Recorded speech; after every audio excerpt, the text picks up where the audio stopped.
Hola chiques, ¿cómo están? Bueno, espero que estén pasando muy bien. Este fin de semana largo, entre comillas, eh, que la estén pasando lindo con sus familias eh, y que bueno, que este aislamiento les esté tratando de lo mejor posible. Esta es una clase especial que vamos a dar hoy, así la denomino. Es una clase para todos mis cursos. Yo estoy en 6 colegios y tengo 8 cursos, si no me equivoco.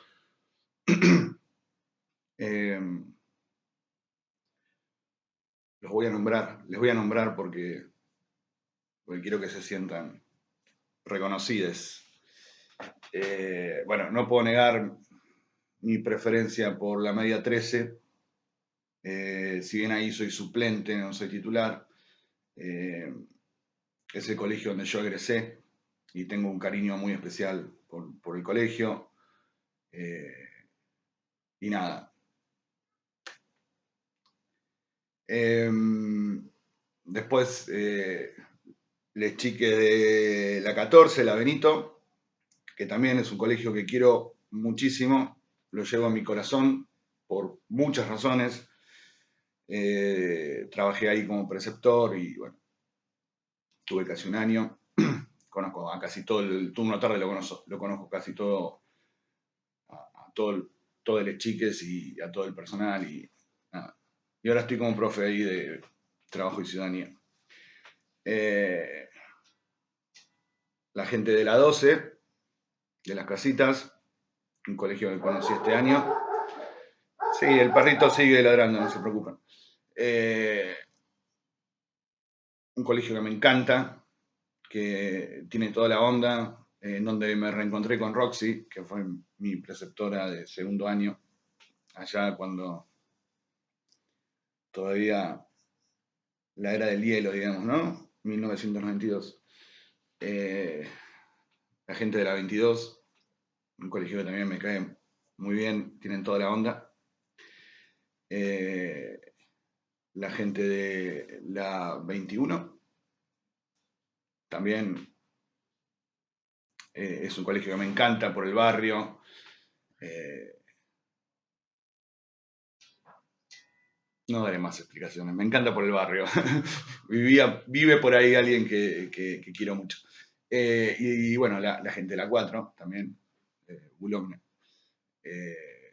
No estoy viendo a nadie, ¿no? Creo que no. Bien.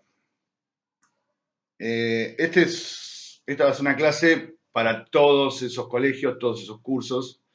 Yo doy diversas materias, principalmente doy trabajo y ciudadanía, pero también doy política y ciudadanía en la media 13, en quinto año, y doy también en quinto derecho. Son 3 materias que de alguna manera tienen algo en común, ¿no? Y nos vamos a basar en la ciudadanía ahora, ¿sí? La ciudadanía como trabajadores, la ciudadanía como polítiques y la ciudadanía como hombres y mujeres de derecho, ¿no? Eso está todo atravesado. Y yo soy un abogado, un profesor, un hombre que debe eh, respetar y hacer respetar las leyes. Por lo tanto, es mi obligación ética y moral hacer esta clase en el día de hoy y compartirla con ustedes. Así lo siento y por eso estoy haciendo este video. Y por eso lo tomo como una clase especial. Porque hoy es el 24 de marzo, el Día de la Memoria. Ya sé, muchos de ustedes ya deben saber por qué hoy es el Día de la Memoria.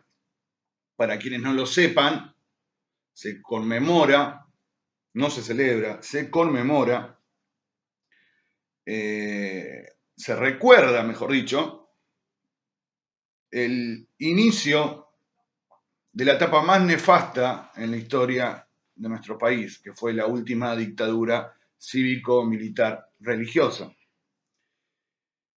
Eh, Vamos a hablar un poco de eso hoy en esta clase. Un poco no, vamos a hablar de eso. Pero bueno, yo quiero tratar el tema de una manera un poco ir más allá de lo que se dice siempre, ¿no? Tratar de verlo con una mirada histórica, tratar de entender las causas y a partir de eso analizar las consecuencias de lo que ocurrió.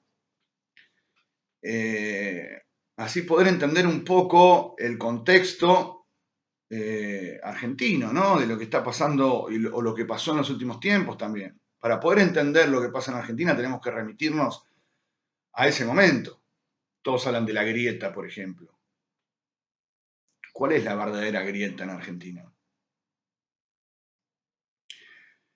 Yo me voy a ir mucho más allá en el tiempo para empezar a hablar de la dictadura militar. La primera dictadura militar fue en 1930, cuando derrocaron al gobierno de Irigoyen, el gobierno democrático de Irigoyen, y se instauró la primera dictadura militar. Pero me voy a adelantar un poco y me voy a ir un poco más adelante y voy a decir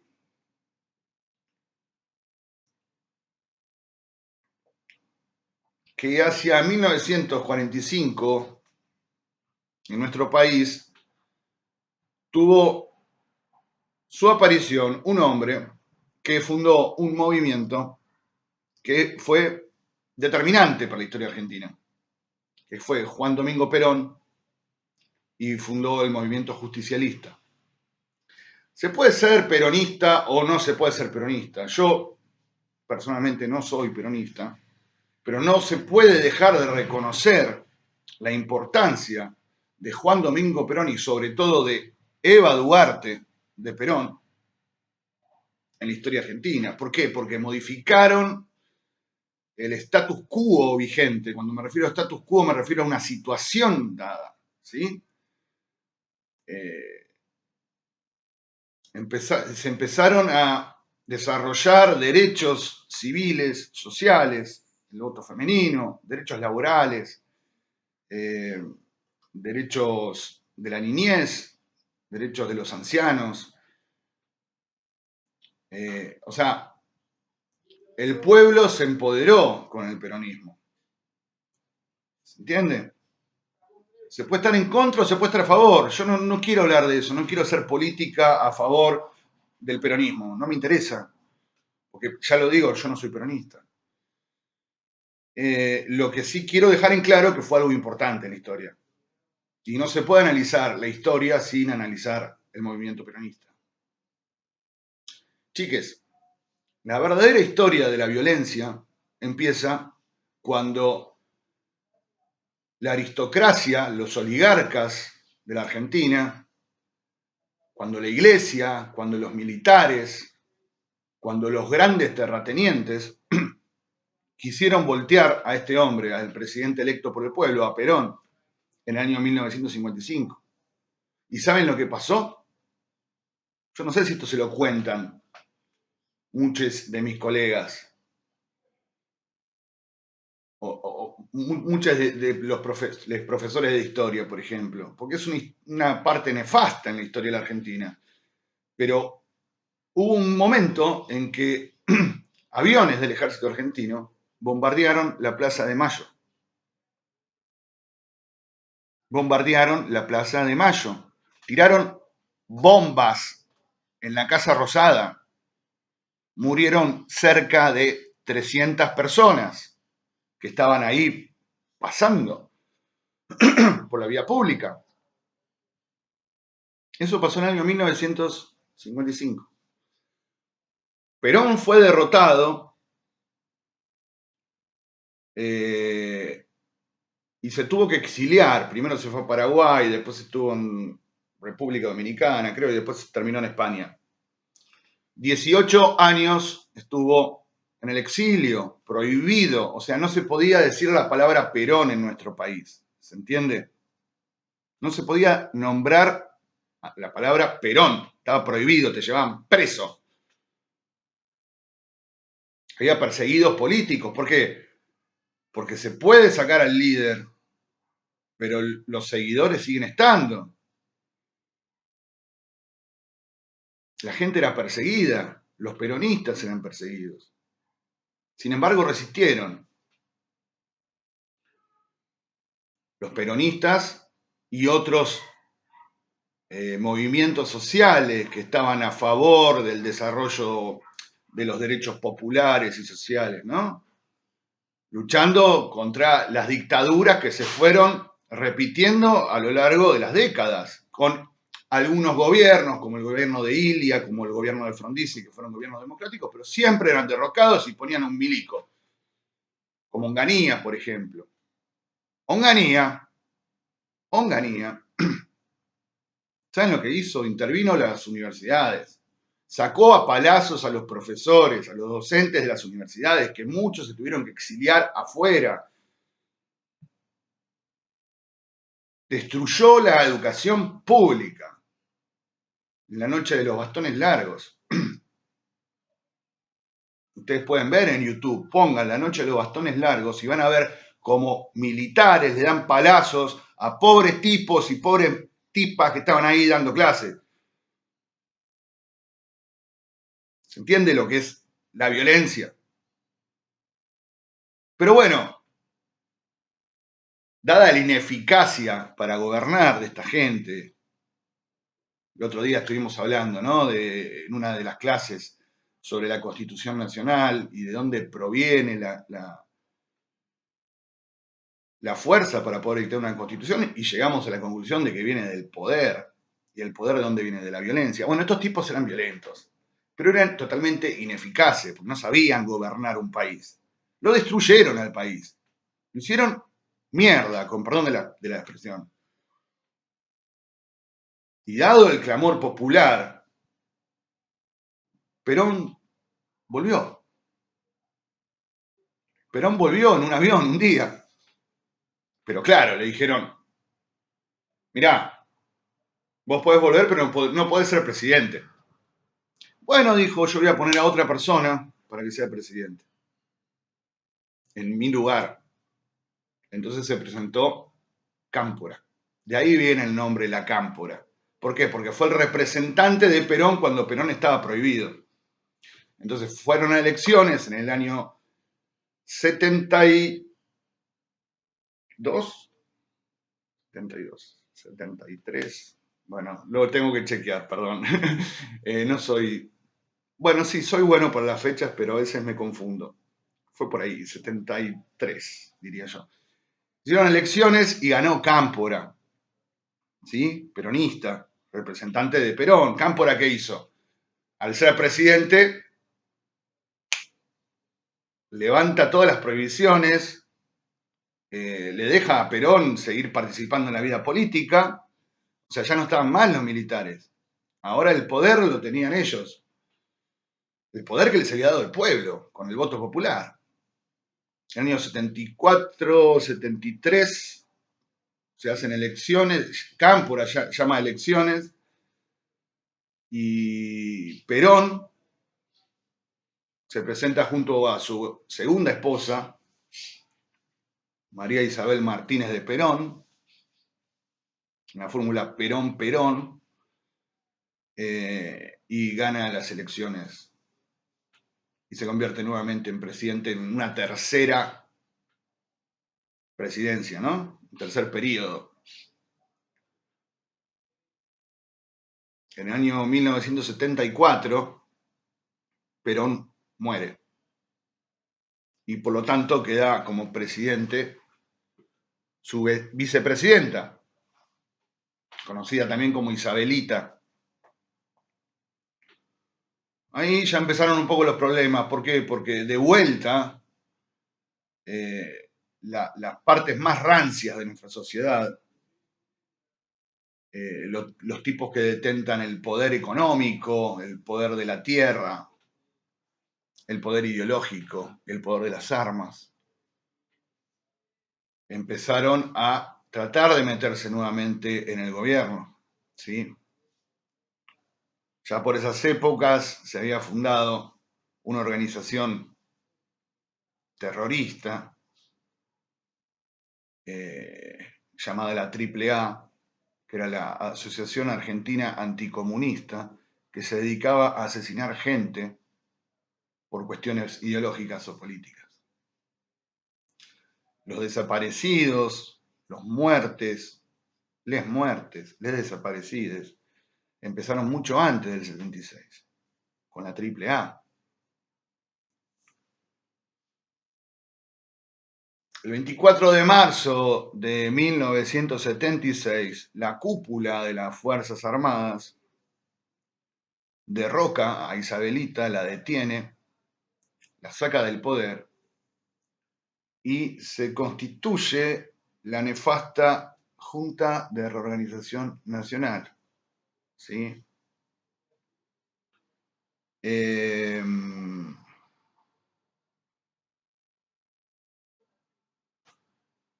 Los militares toman el poder, y lo hablábamos el otro día en una clase de Derecho, se los comento para los chiques de las otras materias, que lo que hicieron los militares fue suspender la Constitución. ¿Qué implica suspender la Constitución? Literalmente la agarraron y la tiraron a la basura.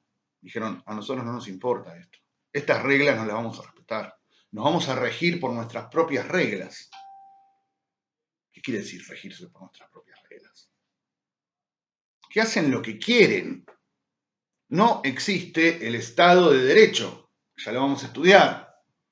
No existe el debido proceso, que también ya lo vamos a estudiar. No existen las garantías constitucionales, que también ya las vamos a estudiar. ¿Pero qué quiere decir eso? Que el Estado puede hacer lo que quiera con una persona. Imagínense eso. El Estado puede hacer lo que quiera con una persona. Y el Estado hizo lo que quiso. Pero ¿qué fue lo peor de todo? ¿Qué fue lo peor de todo? Que a partir del 24 de marzo de 1976, el Estado argentino se convirtió en terrorista. Ustedes me dirán, ¿cómo un Estado puede ser terrorista? Los terroristas son esos tipos, esos árabes que van con mochilas y con turbantes y qué sé yo. Esos son terroristas, los que ponen bombas y demás. Imagínense a un Estado terrorista, a un Estado que su objetivo es masacrar a sus propios ciudadanos y ciudadanas. Pero aparte, piensen en la lógica esta. El Estado, ¿cómo se financia? Con los impuestos. Con el IVA, por ejemplo, cuando vamos a comprar algo al supermercado, cuando pagamos el impuesto a la ganancia, cuando pagamos cualquier impuesto, la patente del auto, el impuesto inmobiliario, todos los impuestos que pagamos van para el Estado. ¿Qué hizo el Estado con esa plata? Con la propia plata de los ciudadanos. ¿Qué hizo? Se encargó de crear un sistema para masacrarlos. ¿Se dan cuenta la locura de lo que estamos hablando? ¿Se dan cuenta la locura de lo que estamos hablando? La locura ideológica, la locura social. Y lo llevé al punto de la locura económica. Yo estoy financiando mi propia tortura. Eso fue lo que pasó. Cuando el Estado en realidad me tiene que proteger, el Estado lo que estaba haciendo era usando ese dinero para matarme.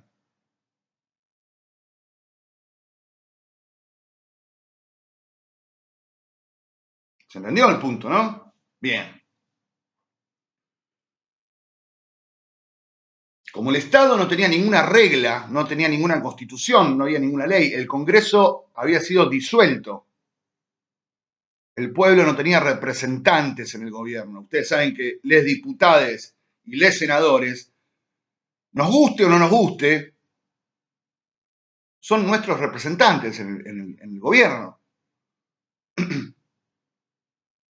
Los militares que hicieron, dijeron, váyanse a su casa, acá no pueden entrar más. No nos interesa la opinión del pueblo. ¿Por qué? Porque al pueblo lo vamos a perseguir, porque al pueblo lo vamos a secuestrar, porque al pueblo lo vamos a torturar, porque al pueblo lo vamos a violar, al pueblo le vamos a robar los hijos, si tenemos ganas, vamos a hacer lo que queramos con ellos. Y cuando nos cansemos, los vamos a fusilar o los vamos a tirar desde aviones en el mar argentino. Y eso fue lo que hicieron. Eso fue lo que hicieron.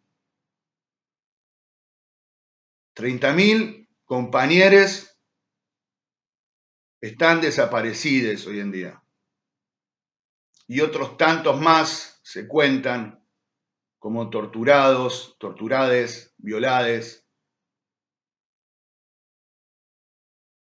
Hicieron pelota a una generación entera. Pelota le hicieron.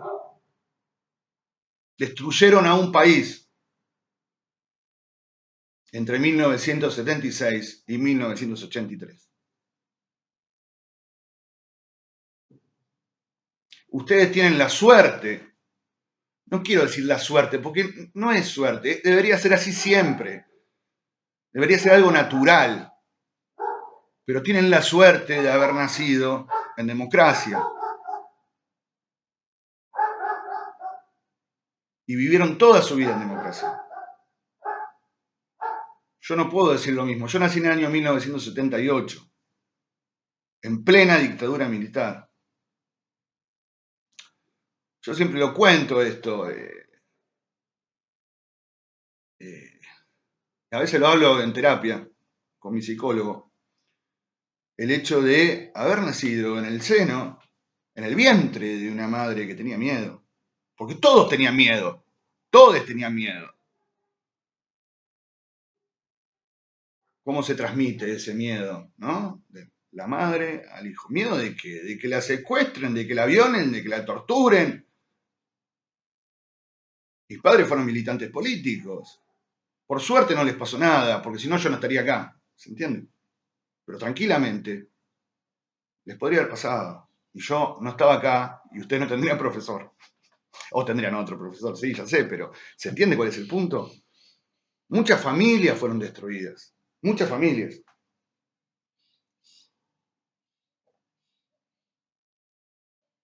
Yo en un día como hoy, en un día como hoy,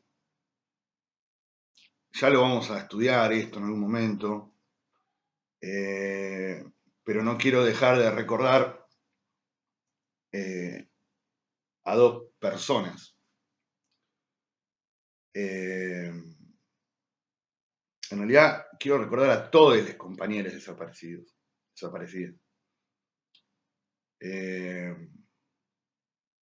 Voy a hablar de 3 casos nada más. Dije 2, voy a hablar de 3. ¿Sí? Para que les tengamos presentes. Y para que reflexionemos, sobre todo porque los traigo a colación especialmente a estos compañeros. Porque todos eran estudiantes secundarios. Del primer caso que quiero hablar es de Floreal Avellaneda, un chico de 14 años, militante del Partido Comunista, que fue secuestrado junto a su madre.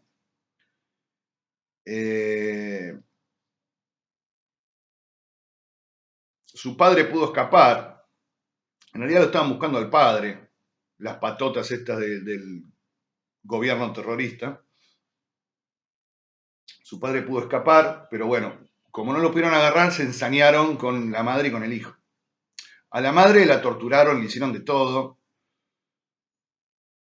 pero la dejaron irse.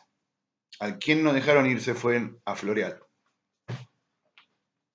Floreal apareció, el cadáver de Floreal apareció en el Río de la Plata, en las costas uruguayas, con claros signos, las manos atadas a los pies, claros signos de tortura. Tortura, no quiero dar detalles, pero tortura a nivel animal, digamos. 14 años, iba a cumplir 15. militaba en la Federación Comunista, participaba en el centro de estudiantes de su colegio, al igual que su padre, que era un obrero.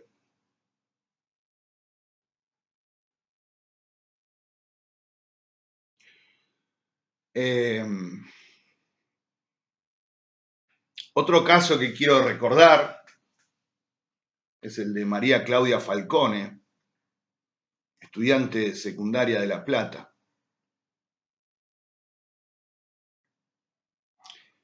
Ella formó parte de lo que se conoce tristemente como la Noche de los Lápices. Se llama así a una noche, un día, en el cual varios estudiantes secundarios de La Plata fueron secuestrados por las patotas terroristas del Estado.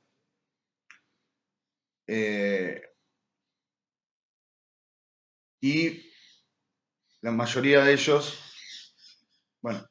fueron torturados y la mayoría de ellos fueron asesinadas. Entre ellas está María Claudia Falcón. Todos entre 15 y 17 años. El único sobreviviente, el único que liberaron fue a Pablo Díaz. Yo tengo algunos videos, después los vamos a ver, de Pablo Díaz.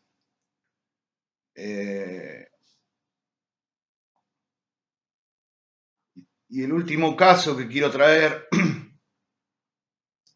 es un caso que me toca de cerca.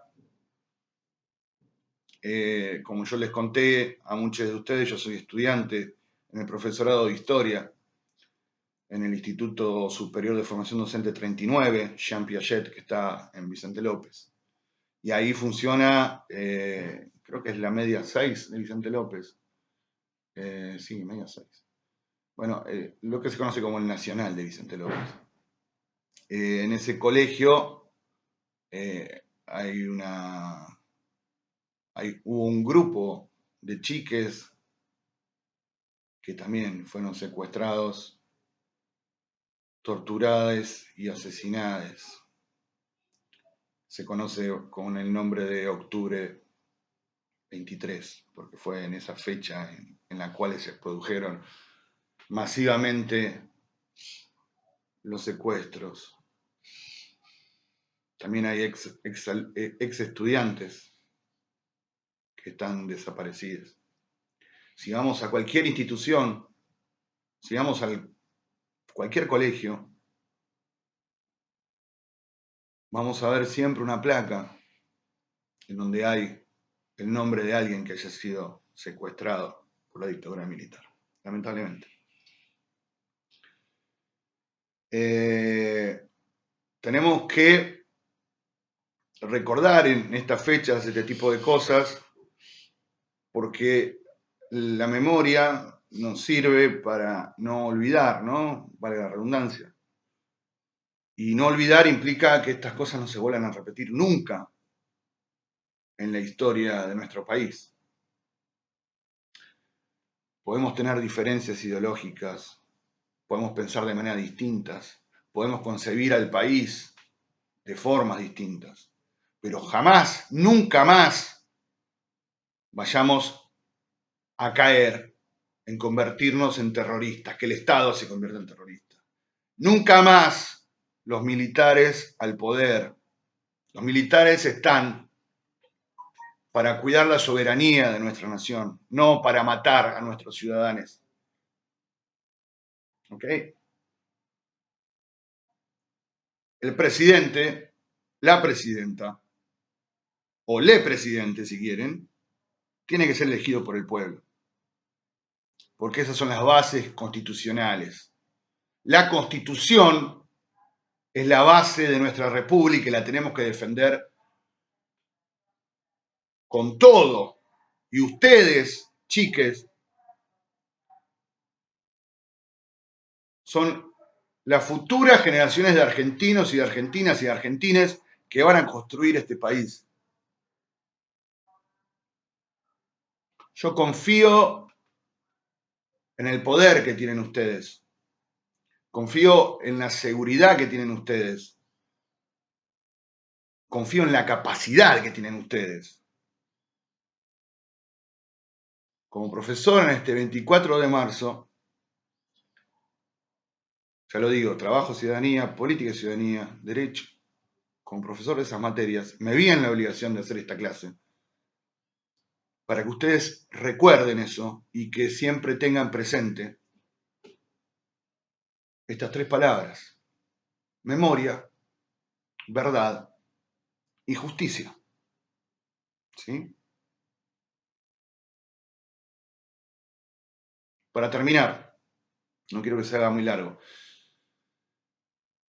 respetemos, empecemos a respetar si no lo hacemos, y respetemos siempre a las madres y abuelas de Plaza de Mayo, que son las madres y las abuelas de las personas que fueron torturadas y asesinadas. Respetemos los derechos humanos. Sin derechos humanos no tenemos nada. Es la base de nuestra democracia.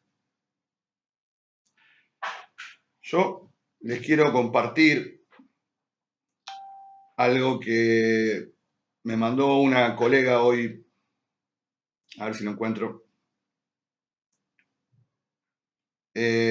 Acá. Algo que me compartió una colega de un colegio, la media 12 creo, ¿no? Sí. Le pregunté si podía usar esto para presentarlo en una clase. Aparentemente, no me contó muy bien, pero aparentemente es un mensaje de su madre, que se lo envió a ella y a sus hermanas, hermanos, y ella lo quiso compartir con nosotros. A mí me conmovió cuando lo escuché. Lo hago, lo comparto con ustedes para que vean que no soy un loquito que anda por ahí. Sí, la memoria, verdad y justicia. Hay mucha gente, todos los argentines. Tenemos que tener esa conciencia. Y es por eso que se lo quiero compartir. No sé si se va a escuchar bien, pero voy a tratar de acercar el celu. A ver, vamos a hacer así. A ustedes, mis queridas hijas, y a todos los que quieran escuchar. Luego de realizar el acto del 25 de mayo de 1978, la directora del Jardín de Infantes número 903 del partido de General Sarmiento nos reúne para comunicarnos que no se sabía el paradero de Inés Villalobos. Quedamos todas en silencio, porque Inés era una compañera muy querida y excelente, pero excelente maestra jardinera. Nunca se supo más de ella. Hace 7 años atrás, en ocasión de conmemorar en el Jardín de Infantes esta fecha, se hizo un acto recordatorio y de homenaje a Inés. Estuvieron presentes sus familiares y entonces se les entregó el legajo docente, en el cual se había cambiado la carátula de abandono de cargo por el de desaparecida por la dictadura militar. Memoria, verdad y justicia, hoy y siempre. Bueno, espero se haya escuchado. Nada, chiques. Memoria, verdad y justicia, como dice acá la señora. Siempre. No nos olvidemos nunca de eso. Les voy dejando. Ya voy a hacer mis devoluciones sobre los trabajos que están presentando en el modo. Si no lo presentaron aún, mándenlo.